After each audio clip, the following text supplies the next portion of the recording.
안녕하세요. HLB가 저번에 상한가 간 날 뉴스 기사가 나오기 시작하더니 최근에 뉴스 기사들이 조금씩 나오고 있습니다. 오늘 나온 것은 자회사 이뮤노믹에 관련된 건데요. 요거를 개발하는 것으로 알려져 있었죠. 그래서 키 플레이어로 선정이 되었다는 뉴스 기사가 나왔는데 이거는 글로벌 마켓 리서치 회사에서 발표를 한 겁니다. 그 다음에 이제 어디까지 진행이 되었는지를 봐야 되는데 동물 실험 마무리 단계에 있다고 합니다. 이게 마무리가 되면은 이제 일상 사람을 대상으로 하는 걸로 넘어가게 되고 이때 또 뉴스 기사가 나올 수 있겠죠. 마무리 단계쯤에 뉴스 기사 하나 나왔던 걸로 보이고요. 그 다음에 이제 결과가 어떻게 됐느냐, 중간에 보니까 이제 강력한 면역 반응을 유도할 수 있었다고 하는데 최종 결과치 분석 후 3개를 골라가지고 이걸로 이제 한다라고 합니다. 이제 사실 동물 실험은 이제 스타트를 끊는다는 것에 의미가 있고요. 요거의 필요성에 의문을 제기하는 것들도 있다고 하는데 그 이유는 인간이랑 동물이 공유하는 요게 1.16%밖에 안 된다고 합니다. 그러니까 100분의 한 1 정도 공유를 한다는 거죠. 그래서 이게 무엇을 의미하느냐, 이걸로 인한 결과가 인간에게 그대로 적용될 수는 없다라고 말한다. 엄밀히 말하면 같은 동물이라도 동물과 사람은 좀 다르니까요. 마우스랑 사람이랑은 유전자가 좀 많이 비슷해도 다르잖아요. 그 다음에 이제 요즘에는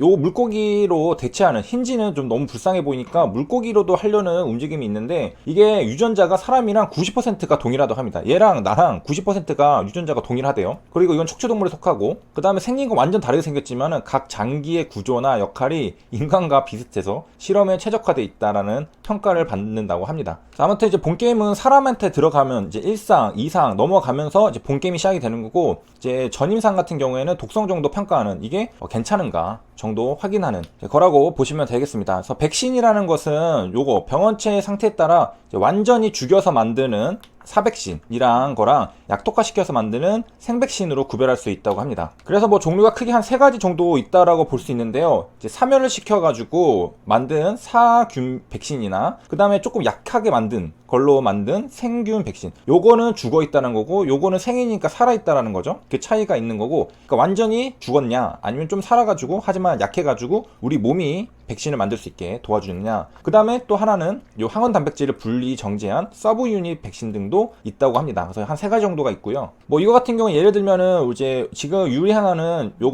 이거를 말하는 것을 스파이크라고 하는데, 저런 것들만 따로 분리하면 이거는 몸에 독성을 가지고 있지 않거든요. 그래서 이런 것들로 정제를 해가지고 요거에 항체를 만들게 돌아주는 그런 것들도 되겠고요. 그래서 요즘에는 이제 DNA 백신도 연구 개발이 되고 있다고 하는데요. 요것은 면역 반응을 일으키는 단백질 펩타이드 항원을 코딩하는 유전자 및 조조 유전자들이 포함된 요 플라스미드를 이제 적절한 흡수 시스템에서 생산할 수 있도록, 말이 어렵죠. 그래서 무슨 말인지 보도록 하겠습니다.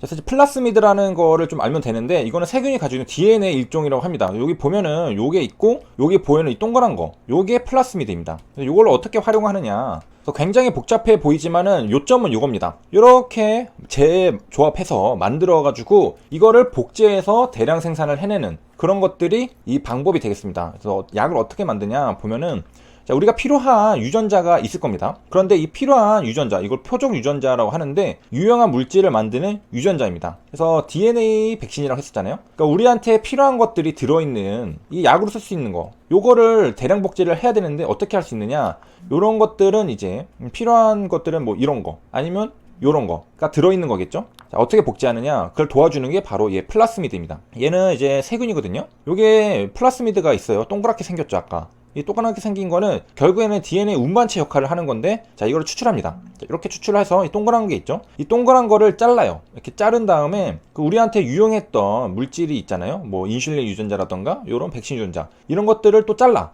둘 다 잘라가지고 합칩니다.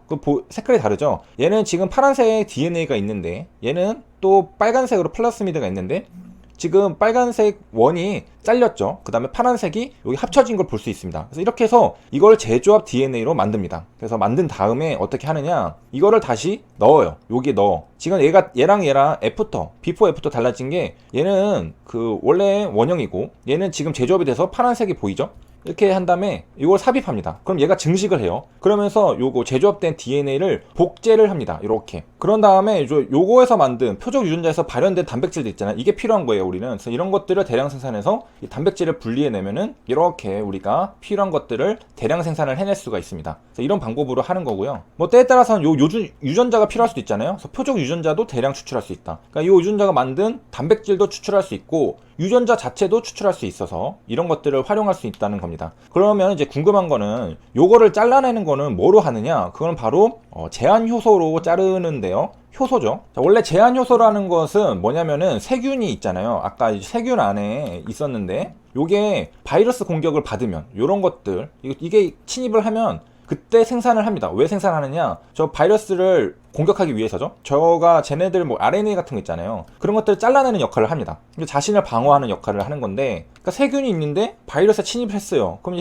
이 바이러스도 RNA로 돼 있잖아요. 이거를 잘라내면은 얘가 제 역할을 못하죠. 그럼 방어가 되는 그런 작용입니다. 그래서 보면은 이름이 뭐냐? 제한 내부 핵산, 이거 어렵고 가수분해 효소입니다. 그러니까 분해를 하는 효소라는 거죠. 뭘 분해하느냐? 이중가닥 DNA 분자에 특정 염기서열을 인식해서 그 부분이나 주변을, 이게 중요하죠, 절단을 하는 거예요. 절단을 하는 것을 촉매하는 효소를 제한 효소라고 합니다. 그러니까 한마디로 DNA를 절단시킨다. 그게 제한 효소다라는 겁니다.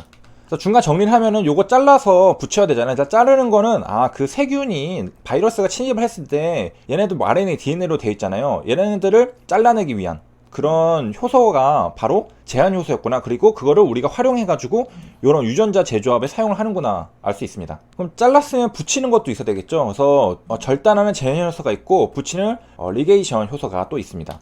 자, 그래서 정리를 하면은 DNA 재조합 기술, 이걸로 활용해서 DNA 백신을 만든다고 했었죠. 그래서 이것들은 뭐냐? 한 생물에서 추출한 특정 DNA, 이 DNA는 우리한테 유용한 겁니다. 그래서 예를 들면 아까 봤듯이 뭐 인슐린 그런 것들, 그래서 만드는 유전자죠. 그래서 이런 것들을 다른 생물에, 뭐 아까 봤던 건 세균, 요 DNA에 끼워가지고 재조합 DNA를 만든 다음에 이거를 다시 넣어요. 여기에 넣은 다음에 유전자를 복제하거나 형질을 발현시키는 기술이다라는 겁니다. 그래서 아까 봤던 건 이제 플라스미드에 여기 보면은 지금 잘려가지고 여러 가지가 조합이 되어 있는 거 볼 수가 있겠죠. 색깔이 다르죠. 조합이 된 겁니다. 그래서 우리가 원하는 유전자라는 게 있습니다. 이거를 박테리아에 발현시키려면은 이 플라스미드라는 것을 여기다가 요 유전자를 딱 자른 다음에 이걸 붙여요. 그런 다음에 다시 요 박테리아에게 넣어줍니다. 그래가지고 생성한다. 그래서 이제 유명한 예시로는 인슐린이 있습니다. 우리가 이제 필요한 것들, 사람은 인슐린을 만들어낼 수가 있잖아요. 사람의 DNA는 인슐린을 만드는 그런 것들이 있습니다. 근데 이런 것들을 인슐린이 이제 부족하면은 이제 대량 생산해서 우리가 쓰면 좋은데 어떻게 만드냐? 이거를 이제 유전자를 제한 요소로 잘라냅니다. 우리 사람의 DNA가 있으면은 그거를 잘라낸 다음에 이 세균의 플라스미드 DNA 있잖아요. 요거랑 요거를 결합을 시킨 겁니다. 이게 지금 무슨 작용이냐면 아까 봤던 거. 여기에 이 파란색은 인슐린을 만드는 사람의 유전자입니다. 요거랑 세균에서 플라스미드 추출한 거랑 합칩니다. 그 다음에 이거를 다시 요거 세균, 뭐 대장균 같은 거 많이 쓴다고 하거든요. 여기에다가 삽입을 한 다음에 증식을 시키면은 우리가 대량의 인슐린을 얻을 수가 있죠.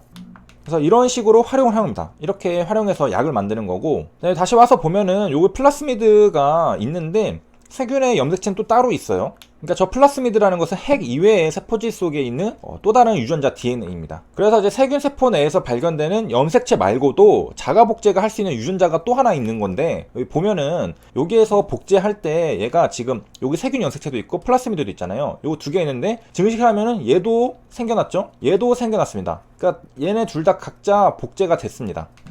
세포 성장에 이제 필수적인 것이 아닌 뭐 여러 가지들이 가지고 있는, 그래서 생존에 필수적인 것은 아닌데 일단 가지고 있어요. 그리고 이제 저걸 활용한다는 거죠. 그래서 일단 핵이나 염색체는 아닙니다. 세포 내에 있는 얘네랑 독립적으로 존재를 하면서 또 자율적으로도 자가 증식이 되는 그런 유전 요인이 플라스미드. 그래서 저 플라스미드라는 것은 유전공학에서 굉장히 많이 쓰이고 유전자의 운반자라는 내용은 이제 무슨 의미인지 알 수 있겠죠. 그래서 우리가 이제 특정 단백질 암호하는 유전자, 우리가 필요한 이 유용한 유전자를 대량 생산하기 위해서 제한 요소를 이걸 잘라낸 다음에 여기 벡터라 불리는 플라스미드랑 결합을 해요. 합친 다음에 이 대장균 같은 것에 삽입을 해서 대량 생산을 해낼 수 있다. 그리고 그 잘라내는 것을 제한 효소라고 하는데, 이거는 핵산의 내부를 절단하는 효소다. 그리고 저 제한 효소도 종류가 뭐 1, 2, 3 타입이 있는데 그 중에 타입 2가 많이 씁니다. 그래서 이런 것들은 이제 절단하는 건데, 뭐 어떤 것들은 조금 떨어진 부분, 어떤 거는 뭐 이렇게 BP 다운스트림으로 떨어진 부분 이렇게 절단을 하는데 타입 2가 유전공학에서 널리 사용이 된다라는 점이고요. 이제 아무래도 이제 그런 이유는 정확하게 절단하기 때문이겠죠. 정확하게 그 부위를. 예를 들면 이제 타입 1 같은 경우에는 절단을 하는데 그 위치가 일정하지 않다. 일정하지 않으니까 우리가 좀 쓰기 힘들겠죠. 그 다음에 타입 3 같은 경우에도 좀 떨어진 부위를 절단합니다. 그래서 타입 2 같은 경우에 이제 인접 부위를 정확하게 절단하기 때문에 얘가 사용하기 좋겠습니다. 그 다음에 이제 대장류 많이 쓴다고 했었잖아요. 요 이유는 뭐냐면 증식 속도가 빨라서 짧은 시간에 필요한 물질을 대량으로 생산할 수 있기 때문입니다. 그 다음에 이제 연구가 많이 됐나 보죠. 생물학적인 정보가 많이 밝혀져 있어가지고 또 활용하기 쉽고 잘 알수록 잘 사용할 수 있는 거죠. 그래서 마지막으로 한 번 더 이제 정리를 하면은 여기 플라스미드가 있습니다. 얘를 잘라요. 제한 요소로. 그 다음에 유용한 DNA를 합쳐요. 그 다음에 다시 넣은 다음에 증식을 하는 방법입니다. 그래서 이제 기초적인 부분들 알아두면 나중에 많은 도움이 되기 때문에 한번 다뤄봤고요. 여기까지 시청해주셔서 감사합니다. 네.